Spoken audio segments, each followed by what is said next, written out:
오늘의 사연 읽어드리겠습니다. 저는 3살 많은 남편과 결혼한 지 4년이 지난 평범한 직장인입니다. 저희 가족은 남동생이 하나 있고 부모님은 2분 다 살아계십니다. 남편은 장남으로 남편보다 2살 적은 시누이가 하나 있고 시부모님으로는 시어머니 한 분 계십니다. 사실 시부모님이 결혼 당시에는 2분 다 계셨는데 결혼 후 3년 차에 시아버지가 급성 심근경색으로 돌아가시게 되어서 지금은 시어머니만 계신 상태예요. 제가 이곳에 사연을 보내게 된 이유는 바로 저보다 1살 더 많은 여시 같은 시누이 때문입니다. 시누이는 저보다 1살 많은 33살인데 아직 결혼을 하지 않았어요. 요새는 비혼주의자들도 많으니 처음에는 신경 쓰지 않았어요. 하지만 결혼 후 가족이 되고 보니까 왜 여태까지 결혼을 하지 못한 것인지 충분히 이해가 되는 겁니다. 시누이는 현재 그냥 조그마한 회사에서 일을 하고 있는데 사치가 되게 심한 편이에요. 빚도 많은 것 같은데 항상 카드로 명품을 사고 신상이 나오기만 하면 눈이 뒤집혀지더군요. 되게 조그만 회사에서 일을 하고 있다고 들었는데 계속해서 명품을 들고 다니는 모습을 보고 의아해했습니다. 그래서 작은 회사라도 뭔가 있나 보다 생각하다가도 이상한 생각이 들긴 했지만 굳이 말을 하지 않았어요. 그리고 시누이의 행동에 대해 말하자면 시아버님이 살아계실 때까지만 해도 시누이의 은근한 무시가 심하진 않았습니다. 처음엔 결혼 준비를 하던 어느 날 상견례 자리가 아니라 그냥 양가 가족들끼리 또 한 번 모여서 밥을 먹는 자리가 만들어지게 되었어요. 저희 신혼집이 남편과 저는 30%씩 돈을 모으고 저희 부모님이 잘 살라 하며 40% 정도를 보태주셔서 저희 부부의 형편보다 조금 더 좋은 집으로 가게 된 집이었거든요. 그런데 갑자기 시누이가 가족들 모두 있는 앞에서 갑자기 뜬금없는 이야기를 하는 겁니다. 그런데 오빠가 집을 해갔으면 새언니가 가고는 해가야 하는 거 아닌가? 그렇지 않아 엄마? 눈치 없이 이런 얘기를 하는 시누이를 시어머니는 옆에서 눈치를 주면서 저희에게 사과를 하더군요. 어머 얘가 왜 이래 죄송해요 사부인. 얘가 원래 이런 애가 아닌데 넌 모르면 좀 가만히 좀 있어. 왜 만난 말 아닌가? 결국 시어머니는 시누이를 잠깐 밖으로 끌고 나가게 되었고 들어와서는 입이 삐쭉 나와 있었어요. 나중에 들어보니 남편이 돈을 보탰다는 말만 듣고 그 앞에서 그렇게 눈치 없는 말을 했던 거였습니다. 그때 그 모습을 보고 시누이 때문에 참 힘든 일이 많을 수도 있겠구나 예상은 하게 되었던 것 같아요. 그런데 시누이 눈치만 없는 것이 아니라 자기 분수에 맞지 않게 살아가는 사람이었습니다. 한마디로 엄청나게 사치를 부리는 사람이었던 것이죠. 저는 원래 가섭이 하는 것도 싫어하고 딱 있는 만큼 자기 형편에 맞게만 행동하고 살면 된다고 생각하거든요. 그리고 저는 백화점에 가서 명품 옷이나 가방 사는 것보다는 제 스타일에 맞는 옷을 인터넷으로 쇼핑하거나 길거리 다니면서 입어보고 쇼핑하는 걸 좋아하는 편입니다. 그리고 보는 안목도 나쁘지 않아서 친구들이 쇼핑을 다닐 때마다 저를 데리고 가는 경우가 참 많았어요. 처음에는 시누이가 저를 만났을 때 제 옷을 보고는 어디서 샀냐고 하면서 엄청 물어보더군요. 분명 명품일 것 같다고 하면서요. 그래서 비싼 거 아니고 인터넷 어디에서 산 거라고 알려주고 나니까 이렇게 싼 옷이었냐고 했습니다. 그런데 그런 상황이 몇 번 더 반복되고 난 뒤 저를 약간씩 무시하기 시작하는 것 같은 느낌이 들게 되었습니다. 솔직히 이런 걸로 그렇게 생각하고 싶지 않았지만 제 직감이 정확하게 맞더라고요. 1년 전 시아버지가 돌아가시고 나서 더욱 티나게 저를 무시하는 겁니다. 그러던 중 어느 날 저희 부부와 시누이가 같이 밥을 먹게 되는 자리가 만들어지게 되었습니다. 남편은 주차 자리가 없어 바깥에서 주차를 하고 돌아온다길래 저는 먼저 들어가게 되었습니다. 들어가 보았더니 항상 늦게만 오던 시누이가 먼저 들어와서 앉아 있더라고요. 그래서 가볍게 인사를 하고 맞은편에 앉아 남편이 올 때까지 기다리면서 시누이에게 말을 걸었습니다. 어머 오늘 되게 일찍 오셨네요. 아 네. 좀 일찍 오고 싶었어요. 메뉴는 골랐어요. 오늘 오빠가 쏜다고 하니까 마음껏 시켜요. 우리.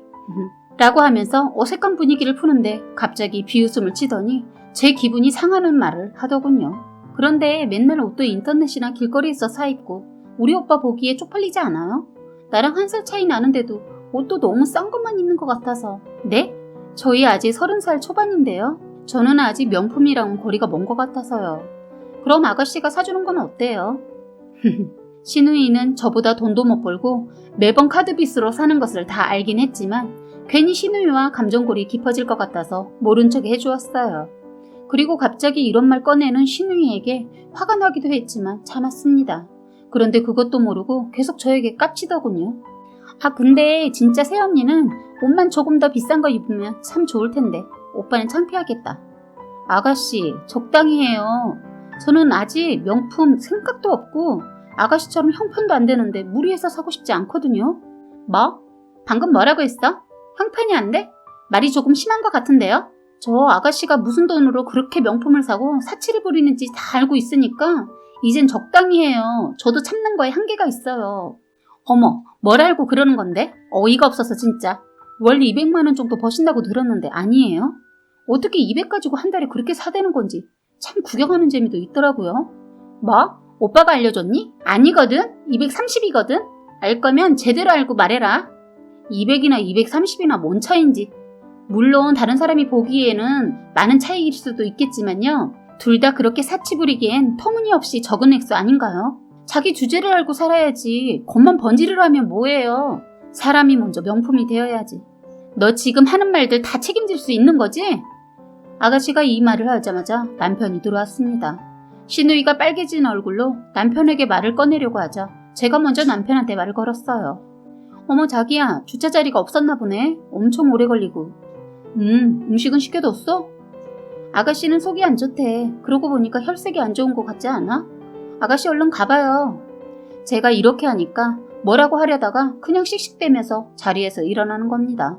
남편이 데려다 줄까라고 물어보는 것 같길래 제가 그냥 괜찮아요? 혼자 가실 수 있죠? 라고 물어보니 자존심 때문인지 그렇다고 하더군요. 그래서 그날은 그냥 저와 남편 둘이서 데이트를 하는 날로 생각하고 하루를 보내게 되었습니다. 그리고 이렇게 계속 지내기엔 힘들 것 같아서 남편에게 여태껏 시누이가 저를 무시해왔던 행동들을 모두 이야기했어요. 그랬더니 자기가 미안하다면서 시누이에게 잘 말해보겠다고 하더군요. 그렇게 2달 정도는 시누이와 마주칠 일도 없어서서 참 조용히 지나갔던 것 같아요. 그런데 2달 뒤 일이 터지게 되었네요. 시어머니 생신 전날 저희 부부와 시누이가 함께 선물을 사러 가는 건 어떠냐고 남편이 먼저 말하는 거예요. 그러면서 자기한테 좋은 생각이 있다고 자기 동생한테 이렇게 행동해보자고 먼저 계획을 세우게 되었습니다. 이 계획대로라면 이제 너를 건드리지 않을 거라고 하더군요. 그래서 남편의 계획대로 한번 연기해보기로 했습니다. 그렇게 저희는 백화점에서 만나게 되었는데 아니나 다를까 아가씨가 저를 보자마자 위아래로 쭉 훑더니 한숨을 내쉬는 겁니다. 사실 기분이 나빴지만 남편이 옆에 있어서 그냥 가만히 있었어요. 그러면서 쇼핑을 하는데 남편이 잠깐 화장실을 갔다 오겠다고 하더라고요. 그래서 알겠다고 했고 시누이와 저만 남는 상황이 오게 되었습니다. 그런데 시누이가 다 들리게 혼잣말을 하더군요. 같이 서 있기 쪽팔리네. 저는 이 말을 들었는데도 그냥 그날 일을 크게 만들고 싶지 않아서 뭐라고 하지 않았습니다. 그렇게 선물을 고르려고 돌아다니던 와중에 저희는 백화점 중간에 있는 벤치에 앉아 있었어요. 앉아있던 저희는 남편이 먼저 계획대로 목이 말라 커피를 사올까 하는 말을 하게 되었고 지갑을 꺼내던 남편이 지갑을 차에 두고 왔다며 시누이에게 카드 좀 달라고 하더군요. 저는 이때가 기회다 싶어 제가 갔다 오겠다고 하고 시누이의 카드를 들고 가게 되었습니다. 남편은 지갑을 가지러 차에 가겠다고 했고요. 따라오겠다는 시누이를 말리고 말려서 벤치에 앉혀두고는 저 혼자 카페로 향하게 되었습니다. 카페에서 조금 더 걸어가면 있는 명품 매장에서 어머니와 어울릴 것 같은 가방 하나 결제하고 나왔습니다. 일부러 제가 그 카드로 제 가방을 샀다는 오해를 주려고 했거든요. 그리고 스무디를 사고 왔더니 얼굴이 빨개져서는 씩씩대고 있더군요. 야, 너 뭔데 내 카드로 가방을 사? 갑자기 아가씨가 명품 좀 사라는 얘기가 생각이 나서요. 왜요? 그걸 왜 내 카드로 사는데? 그러니까 제가 적당히 하라고 했죠. 잔소리도 할 거면 좀 주고 나서 하세요. 짜증나게 계속 무시하지 말고. 야, 이게 진짜 미쳤나? 어차피 필요도 없어요. 제가 진짜로 가지려고 그랬겠어요? 아가씨나 가지세요. 그리고 다신 저한테 훈수 두지 마시고요. 때마침 시누이 뒤로 오빠가 걸어오는 게 보이더군요. 그러자마자 저한테 소리를 냅다 지르더군요. 그러자 가까이 온 남편은 왜 그러냐고 물어봤고 저는 앞에서 연기를 했어요. 아니 난 그냥 커피 사러 가는 길에 어머님이랑 정말 잘 어울려 보이는 가방이 있길래 그냥 아가씨 카드로 먼저 결제해버렸어. 내가 생각해도 어이가 없을 것 같아서 사과하는 중이었지. 죄송해요 아가씨. 이렇게 여우처럼 보니까 시누이도 기가 막혔는지 말을 못하더군요. 야, 어디서 구라를 쳐. 아니잖아. 네? 아닌데 왜 그러세요? 오빠 미안. 내가 너무 개념 없게 굴었어. 죄송해요 아가씨. 돈은 바로 드리려고 했어요. 화푸세요. 이렇게 나오는 저를 보고 시누이는 기가 막혀서 아무 말도 내뱉지 못하고 그냥 집으로 가버리더군요. 집에 와서 오빠는 신우이에게 돈을 반을 주었고 결국 다음날 시어머니에게 그 가방을 선물로 드리게 되었습니다. 그날 이후로 제가 만만치 않은 미친년이라는 걸 알았는지 신우이가 저를 건드리지 않더라고요. 역시 미친년한테는 미친 짓으로 대응해야 정신을 차리는 것 같습니다. 다들 주위에 또라이 있다면 혼자 참지 마시고 똑같이 대응하세요. 그렇지 않으면 그 사람들 평생 자기 잘못 깨닫지도 못하고 삽니다.